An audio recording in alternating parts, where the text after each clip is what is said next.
हजरत Junaid Baghdadi रहमतुल्लाह अलैह की जमाने में एक बहुत ही मशहूर डाकू था। उसकी जिंदगी का पेशा था चोरी और डकैती। वो लोगों की माल लूटता था।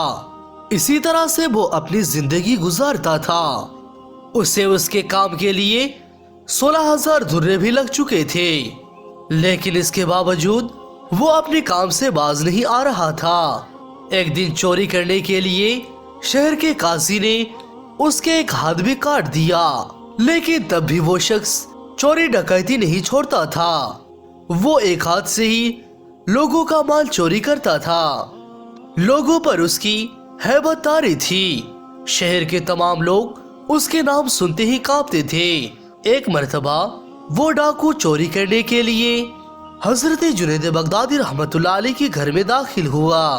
आप रहमतुल्लाह अलैह के घर में कुछ तिजारत का चीज मौजूद था। जब उस डाकू ने उन चीजों को देखा तो उसने दिल में इरादा कर लिया कि मुझे इन चीजों को जरूर यहाँ से ले जाना चाहिए।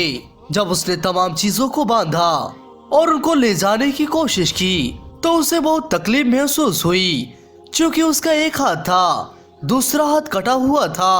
तो वो डाकू किसी का इंतजार करने लगा कि कोई शख्स मेरी नजर में आए तो मैं इन चीजों को उठाने में उसको मदद करने के लिए कहूंगा।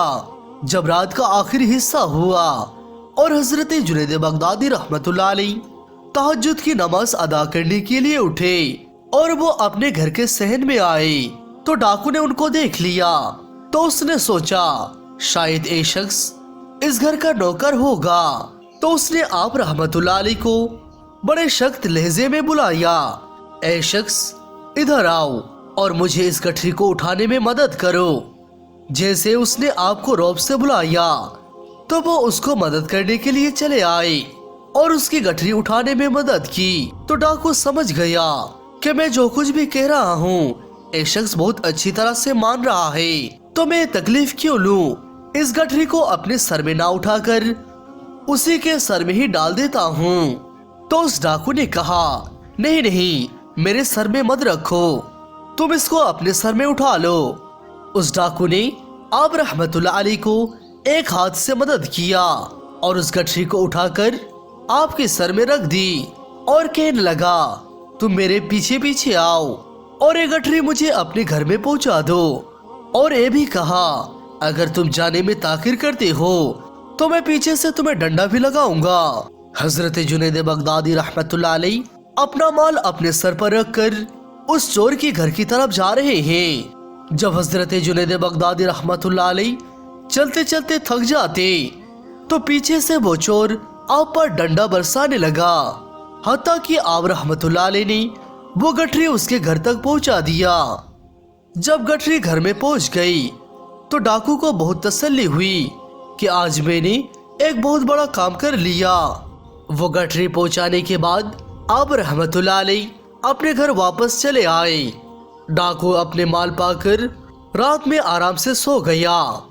अगले दिन जब वो उठा तो उसे दिल में ख्याल आया कि कल रात को तो मुझे एक नौकर ने मदद किया था, कहीं वो नौकर मेरा राज फाश न कर दे और मेरा पता सबको बता ना दे।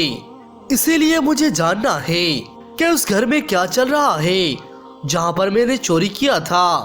तो उसने सोचा मैं उस घर में जाकर देखता हूँ। अगर उस घर के करीब बहुत सारे लोग होंगे तो मुझे ये पता चल जाएगा कि वो लोग चोर की तलाश कर रहे हैं। चुनांचे उसने धीरे धीरे हजरत जुनैद बगदादी रहमतुल्लाह अलैह के घर के करीब आया। वहां आकर उसने देखा वहां पर बहुत लोग कतार बनाकर खड़े हुए हैं और आने वाले सब लोग वो हैं जिनके चेहरे से नूर नजर आते हैं। तो उस डाकू ने एक शख्स से पूछा, भाई अब लोग इस घर में दाखिल क्यों हो रहे हैं? तो उस आदमी ने कहा, क्या तुम्हें पता नहीं, ये घर एक बहुत बड़ा शेख का घर है। तो उस डाकू ने कहा, अच्छा क्या मैं उस शेख को देख सकता हूँ? तो उसने कहा, क्यों नहीं। चुनांचे वो डाकू एक हाथ छुपाकर उसके घर में दाखिल हुआ ताकि लोगों को ये पता न चले कि वही गांव का मशहूर डाकू है। इसी तरह से उस शख्स के साथ वो शेख के घर में दाखिल हुआ। جب اس نے حضرت جنید بغدادی رحمت اللہ علیہ کے گھر میں داخل ہوا تو وہ کیا دیکھا کہ رات کو اس نے جس کو غلام سمجھ کر گٹھری اٹھوائی تھی اصل میں وہی شیخ ہے، اور وہ حضرت جنید بغدادی رحمت اللہ علیہ وقت کے بہت بڑے شیخ ہیں۔ جب اس ڈاکو کا نظر آپ رحمت اللہ علیہ کے چہرے مبارک پر پڑی تو اس کے دل کی دنیا ہی بدل گئی۔ چنانچہ اس نے حضرت کی مجلس میں توبہ کی۔ مورخین ارشاد فرماتے ہیں کہ اس کے بعد حضرت جنید بغدادی رحمت اللہ علیہ اسے خلافت بھی عطا فرمائی۔ پھر وہ ڈاکو بھی وقت کے بہت بڑے اللہ کے ولی بن گئے۔ دوستو، یہ ہوتی ہے اللہ کے ولیوں کی صحبت کا اثر کہ ایک ڈاکو اللہ کے ولی کے محفل میں آیا، اس کے دل کے دنیا ہی کو بدل دیا۔ اسی لیے دوستو، جب بھی موقع ملے اللہ کے ولی کے دربار میں جائے اور ان سے فیض حاصل کرنے کی کوشش کرے۔